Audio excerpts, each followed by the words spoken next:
Good morning and welcome to Monkhouse on Mondays. Today I have Mark Tweedie with me, and Mark has just been successful in getting a new role at Community Leisure UK Limited. So Mark, how are you today? I'm really well, thanks David. I'm 2 weeks into the job. Excellent. I'm thoroughly enjoying it, lots to learn. Fantastic. Yeah, it's always a nice feeling, that beginning of a new job. So whilst you've been in the job and whilst we've been in lockdown, obviously we've been told we're allowed to get our physical activity every day. So what have you been up to remain looking so fit and healthy and, to be fair, young?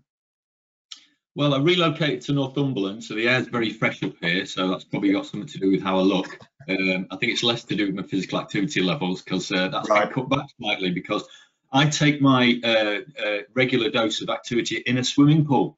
And as you know, for some reason the pools have been closed, so, so it's been pretty difficult. But I am pleased to say that I found myself back in a local lake, and I'm doing a mile or just above in a lake probably 3 times a week.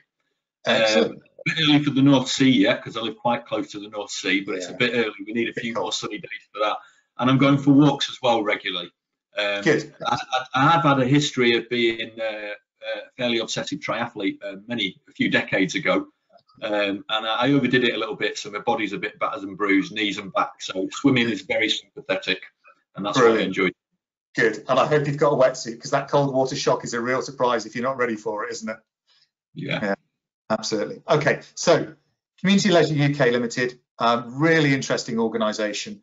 Just give us a little bit of insight of who they are and what they do, just to make sure that the viewers are fully aware of what you do. But talk to me about how you've been involved in the recovery planning. Yeah, so Community Leisure UK are a members association, and they represent all the leisure trusts in England. Not all of them, but the majority of England leisure trusts in England, Scotland and Wales. We have 110 members. And that's nearly about half of the provision in England and Wales, and the majority of the provision in Scotland. It's made up of an executive board, which is a number of the chief execs or managing directors of some various leisure trusts. It has a strategy and a plan, and it's there to represent the interests of the members, and the members pay an annual fee. We get involved in lots of stuff. And a lot more than I ever imagined, actually. I've learned a lot in the last couple of weeks. It's a small team, 4 full-time equivalent staff. So although I've got this grand title of chief executive, it's a very small team. But I've always said it's a team that punches above its weight, really. And it probably sits in the kind of national stakeholder landscape alongside Simspur, UK Active, and works very closely with Sport England in terms of trying to shape strategy and the role that leisure trusts can play in the Sport England strategy, and I think the wider health strategy as well. The COVID-19 crisis has really marked a big challenge for Community Leisure UK, as it has done for lots of other organisations. And I've got to say, the team at Community Leisure have worked incredibly hard, really, to support the membership. It's outstanding what they've done, because they are a small resource. And their work really has been shaped in 2 ways.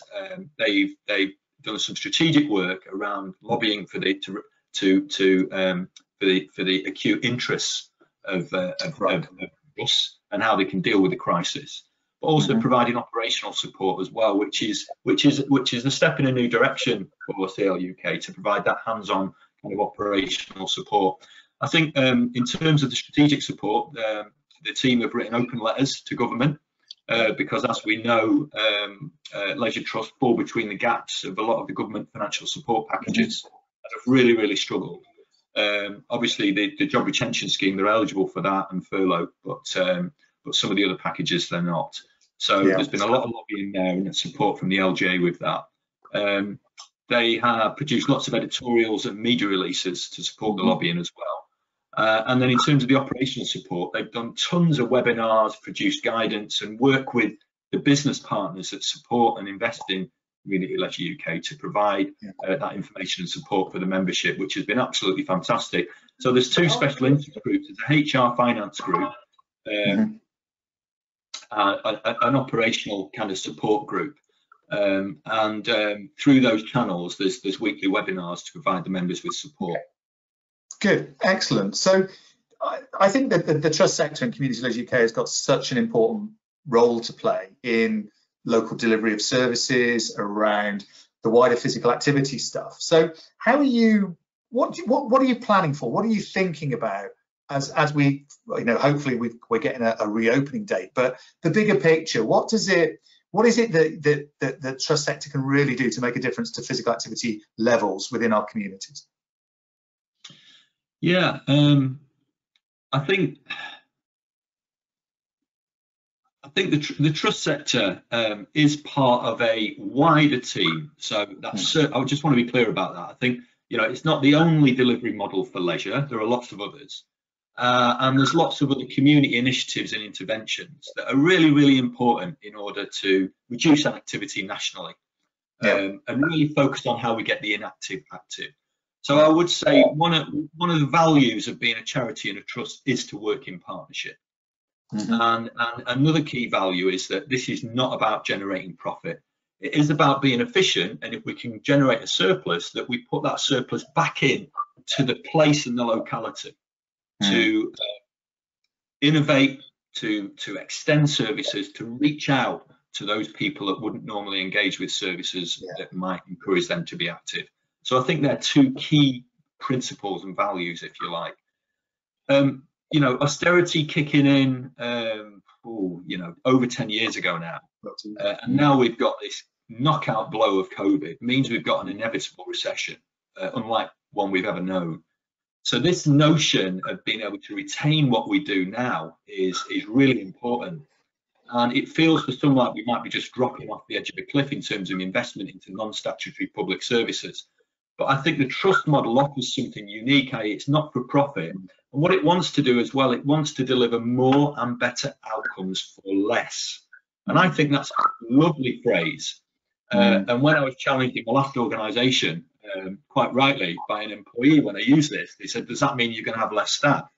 And I said, well, no, it doesn't. It means we're going to use our staff differently to work with partners to deliver better services, to engage more people, which means we reduce the cost to health and social care. And we get a return on investment by added social value. So it's not about racing to the bottom. It's about doing more and better, which will deliver a long-term benefit. And I think that's what the trusts can do. And I think there's a capability there because it's such a great local partnership. And obviously trusts and custodians are some fantastic leisure assets where we have seen investment in recent years. There is a lot of new facilities being built, and a lot that have a community hub model, which really does exemplify how you can work in a place-based way with lots of other services combined in one asset. Yeah, and that place-based piece I think is really interesting, local services for local people, because obviously a lot of your members also have cultural services as well that they deliver. Have you any insights from the cultural side of things around how, we've put all of our services online, for example, within fitness. You can go and follow an exercise class and do some exercise in your lounge. Have cultural services done anything like that to maintain engagement with their customers? And I guess also it's a real mental health challenge as well, that we're not having access to the galleries, to the park and open spaces and things like that. Have you heard anything from a cultural point of view from any members? Yeah, I think culture is not my background, and this is something that I need to learn a lot more about in the team. One of the members of the team, Jen, she's our kind of culture specialist, and she's doing some fabulous work with our cultural partners. And I'm already learning what's going on and some of the challenges. So we do know, as you've alluded to, that the cultural sector will find it much more difficult to provide an authentic level of service digitally. It's a real challenge. And also with social distancing measures, we know that it's nigh impossible to open a theatre, for example. Absolutely. And they're not going to open till the new year, it's likely.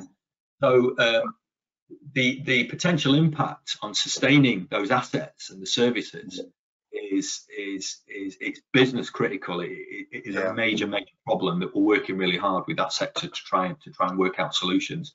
But that said, you've got libraries. There's an opportunity to offer digital solutions there, fairly obvious. And there's also some real innovation and creativity coming out of the cultural sector with online kind of solutions and presentations work.